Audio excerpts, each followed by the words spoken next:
Okay, this is on the 2010 Husqvarna TXC510. Got a full shop manual from Husqvarna. It's not a climber's, it's actually a true shop manual.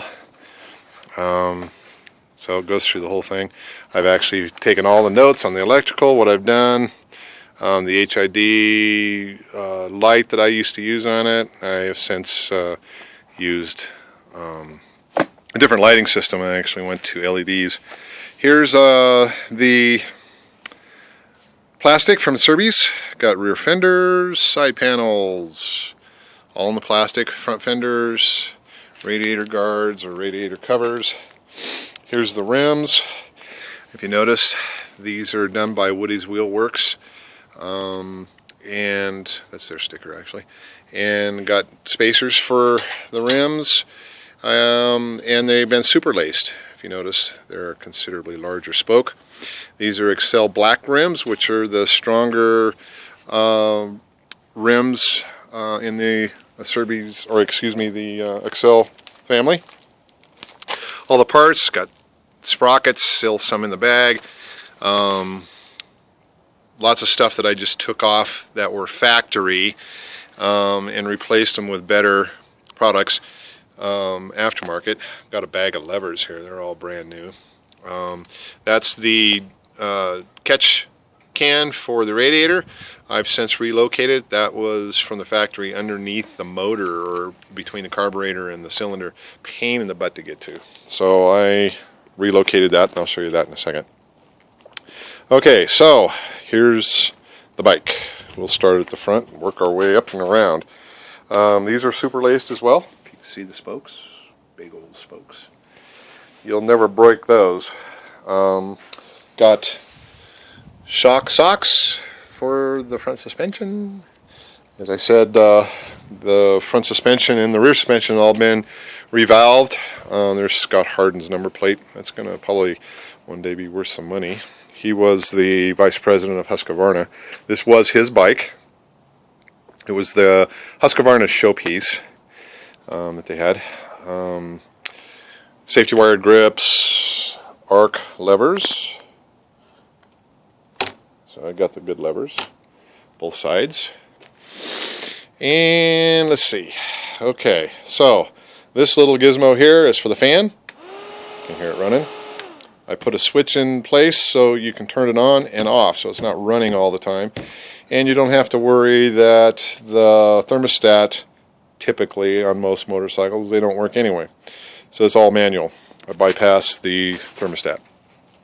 And so that gives you an opportunity to turn it on when you're in the tight areas and turn it off when you're out on the roads or whatever you might be doing. This little module here is for the DC stator from Trail Tech, which is actually a KTM stator, believe it or not. A lot of this bike is KTM. And it's oversized, so instead of the typical factory mounting area, which is on the side of the frame behind the number plate, so it never gets any air and they usually overheat, I put it up here and locate it so it gets a little bit of air. Works really well. This is the mount for the Scott steering stabilizer, so that comes with it. There's the number for this, for the Husqvarna, and it has the mount down below. Still has the plunger right here, so all you got to do is just screw on the stabilizer and you're good to go. Quick fill gas lid. I usually just, if I don't have my quick fill with me, I just stick a screwdriver handle down in there and fill it up. 3.7 tank. You can pretty much ride all day long with that gas tank when it's full. Goes forever. Pretty handy. I wish more motorcycles had this. Very easy to get in and out of the airbox that quick. There's the filter. I got extra filters, got a new battery in it, all the wiring and so forth on it. So let's go down a little ways. Got the radiator supports from Moose. They're the aluminum ones, so very high quality. I've never been a radiator with those on there. Got the C4 hose tubes. I have wrapped this. That's just a little trick that I learned from buddies in the desert, that when we go down there and ride, keeps the fuel cool. Doesn't have to be on there, it's just kind of a little trick deal that I did. I also wrap the exhaust for heat, and you see that there, so it keeps the radiator as cool as possible. Titanium exhaust, top of the line, high-end stuff there. If you notice down here, this little gizmo,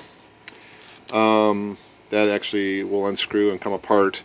It's just a filter, and it keeps dust from going back up into the lines and clogging possibly a jet or something. Pretty neat little deal. I've put them on all my motorcycles. It's lightweight. It's a great little tool. Got the Moose. Well, it's actually a Husqvarna. Moose makes this exact same one. As you can see, the little H there. Aluminum engine guard. Okay. And the back of the titanium exhaust, really high quality stuff. I was really impressed with Leo da Vinci's quality. This has also the spark arrestor. You probably won't be able to see it, it's too dark, but it's in there. So relatively quiet exhaust.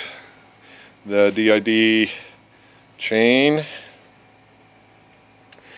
the nylon chain guard, and the rear rim is also a super laced rim. For that, here is the container for the radiator overflow, which I use Evans Cool in this bike, so it never overheats anyway. But I just put a little bit of fluid in the bottom of the reservoir. Very easy to get to here. It's not underneath the motor. This is where they had it located before. So for the drain, kind of stupid. Kickstart and electric start. As you can see there, got it all. Spring held titanium exhaust. It's got the 7602 aluminum, billet aluminum clutch guard or clutch cover. It's got a new Barnett clutch in it. Just try to keep things maintained. And so that's pretty much it. I use AMSOIL 2050 racing oil in it. It's recently been changed too, so pretty much the little bike's good to go. So I will turn the gas on, little lever down here, and give her a start.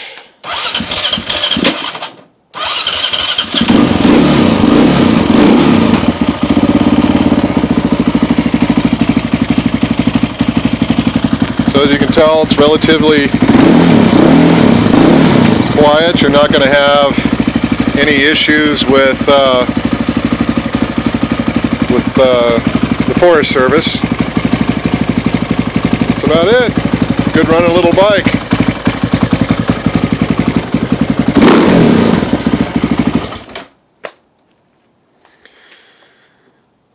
So that's all we got. And got any questions? Give me a call and or email me, and we can go from there. All right.